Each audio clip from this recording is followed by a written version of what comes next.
ചോദ്യം 2. സ്വന്തം പുത്രനെ ആദരിക്കാതെ നമുക്കെല്ലാവർക്കും വേണ്ടി ഏൽപ്പിച്ചു തന്നവൻ അവനോടുകൂടെ സകലതും നമുക്ക് നൽകാതിരിക്കുമോ?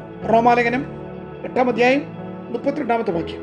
നൽകാതിരിക്കുമോ എന്ന ചോദ്യം നാം ചോദിക്കുന്നത് ദൈവപുത്രനെ നമുക്ക് നൽകിയ പിതാവാൻ ദൈവത്തോടാണ്. സ്വർഗത്തിലെ ദൈവത്തിന് ദൃശ്യവും അദൃശ്യവുമായ ലോകത്ത് ഏറ്റവും വിലപ്പെട്ടതായി ഒന്നുണ്ടെങ്കിൽ അത് തൻ്റെ ഏകജാതനായ പുത്രനായിരുന്നു. തൻ്റെ ഏകജാതനായ പുത്രനെ പാപികളായ മനുഷ്യവർഗത്തിന് വേണ്ടി ഏൽപ്പിച്ചു കൊടുക്കുവാൻ അവൻ തയ്യാറായെങ്കിൽ ബാക്കിയുള്ള എല്ലാ ദാനങ്ങളും അതിനേക്കാൾ വില കുറഞ്ഞവയാണ്. ഈ സ്വന്തം പുത്രൻ ഏകജാതനായ പുത്രനും പ്രിയപുത്രനുമാണ്. ദൈവം നമുക്ക് വേണ്ടി സ്വന്തം പുത്രനെ ആദരിച്ചില്ല.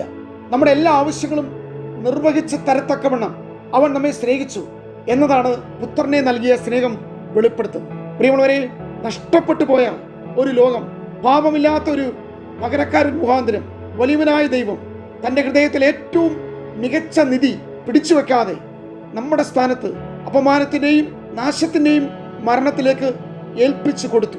ക്രിസ്തുവിനെ മരണത്തിന് ഏൽപ്പിച്ചു കൊടുത്തത് ഒരിക്കലും ദ്രവ്യാഗിരിയായിരുന്ന യൂദയല്ല, സ്ഥാനമോഹിയായിരുന്ന പീലാത്തോസുമല്ല, അസൂയാലുക്കളായ യഹൂദന്മാരുമല്ല, പിന്നെയോ യേശുവിനെ ക്രൂശിച്ച റോമൻ പടയാളികളാണോ? ഒരിക്കലുമല്ല. പിതാവാൻ ദൈവം മനുഷ്യവർഗത്തോടുള്ള സ്നേഹനിമിത്തം അവനെ ഏൽപ്പിച്ചു കൊടുത്തു. ഏറ്റവും വിലപിടിപ്പുള്ളതിനെ ദൈവം നമുക്ക് ഏൽപ്പിച്ചു തന്നെങ്കിൽ മറ്റുള്ള എല്ലാ ദാനങ്ങളും പുത്രനേക്കാൾ വില കുറഞ്ഞവയാണല്ലോ. പുത്രനെ നമുക്ക് ദാനം തന്നിരിക്കാൻ അത് നിമിത്തം സകലതും നമുക്ക് നൽകിയിരിക്കുന്നു. ദൈവത്തിന്റെ ആർദ്രത ഹൃദയത്തിന് ഉള്ള ഏറ്റവും വലിയ തെളിവാണ് പുത്രന്റെ ക്രൂശ് മരണം. ഇവിടെ ഒരു പദം വളരെ പ്രധാനപ്പെട്ടതാണ്. നമുക്കെല്ലാവർക്കും വേണ്ടി. നമുക്കെന്ന പദം ആവർത്തിച്ച് കാണുന്നു. നമുക്ക് പ്രതികൂലമാരെ ഇവിടെ നമുക്കെല്ലാവർക്കും വേണ്ടി. ഈ പദം മുന്നറിഞ്ഞ, മുൻനിയമിച്ച, വിളിച്ച, നീതീകരിച്ച, തേജസ്കരിച്ച നമ്മെയാണ് പരാമർശിക്കുന്നത്. പ്രിയരെ, പിതാവാൻ ദൈവം പുത്രനെ ഏൽപ്പിച്ചു കൊടുത്തത് കൊണ്ട് ആ ക്രിസ്തുവിന്റെ കഷ്ടത ദൈവനീതിയുടെ സംതൃപ്തിയായിരുന്നു. ക്രിസ്തു ന്യായപ്രമാണത്തിന് മുഴുവൻ ശാപവും ക്രൂശിൽ വഹിച്ചത് കൊണ്ട് ഇനി ഒരിക്കലും അവനിൽ വിശ്വസിക്കുന്ന അവന്റെ ജനം ആ ക്രോധത്തിന് ഇനി അടിമകളല്ല. അല്ലെങ്കിൽ ആ ക്രോധം, ആ ശാപം ഇനി വഹിക്കേണ്ടി വരികയില്ല. അങ്ങനെ കോപപാത്രങ്ങളായിരുന്ന നമ്മെ വീണ്ടെടുത്ത് സ്വർഗത്തിൽ അവനോടൊപ്പം ഇരുത്തി.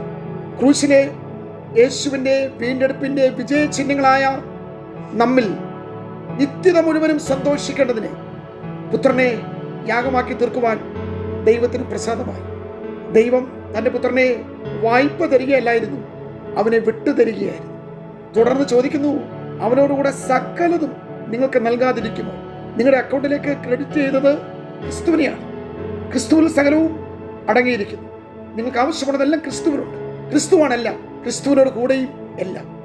യാഗത്തിന്റെ മൂല്യം സ്നേഹത്തിന്റെ വലിപ്പത്തെ ഉറപ്പുവരുത്തുകയും മറ്റെല്ലാ നന്മകളുടെയും ദാനത്തെ ഉറപ്പിക്കുകയും ചെയ്യുന്നു. സകലവും, ഈ അഖിലാണ്ടത്തിലുള്ള സകലവും, ഏറ്റവും വലിയ ആത്മീക ദാനങ്ങളെ ദൈവം നൽകിയെങ്കിൽ അതോടുകൂടി ഭൗതിക ദാനങ്ങളും ദൈവം നമുക്ക് നൽകും. നമ്മളൊരു കടയിൽ നിന്ന് വില കൂടിയ ഒരു വാച്ച് വാങ്ങുമ്പോൾ അത് മനോഹരമായ ഒരു ചെറിയ പെട്ടിയിൽ ഉള്ളടക്കം ചെയ്താണ് തരുന്നത്. പെട്ടിക്ക് പ്രത്യേകിച്ച് വിലയൊന്നും ഈടാക്കുന്നില്ല. ദൈവം തന്റെ പുത്രനെ നമുക്ക് ഏൽപ്പിച്ചു തന്നെങ്കിൽ ഈ അഖിലാണ്ടത്തിലുള്ള ഇതര വസ്തുക്കൾ അവന് എന്തുള്ളൂ? പ്രിയരെ, ഏറ്റവും ഉയർന്ന വില കൊടുത്തു കഴിഞ്ഞിരിക്കെ ഏതെങ്കിലും കുറഞ്ഞ വില അവന് കൊടുക്കാതിരിക്കാൻ കഴിയുമോ? നമ്മുടെ രക്ഷ ഉറപ്പുവരുത്തുവാനുള്ള സുദീർഘ ദൂരം അവിടുന്ന് പോയി കഴിഞ്ഞെങ്കിൽ അവൻ നമ്മെ വെറുതെ പോകാൻ അനുവദിക്കും. അവനോടുകൂടെ സകലവും അവിടുന്ന് നമുക്ക് എങ്ങനെ നൽകാതിരിക്കും? അവിശ്വാസത്തിന്റെ ഭാഷ അവൻ എങ്ങനെ എനിക്കെതിരെ ഉപയോഗിക്കാൻ കഴിയും എന്നാണെങ്കിൽ വിശ്വാസത്തിന്റെ ഭാഷ അവൻ എങ്ങനെ സാധിക്കാതുമിരിക്കും?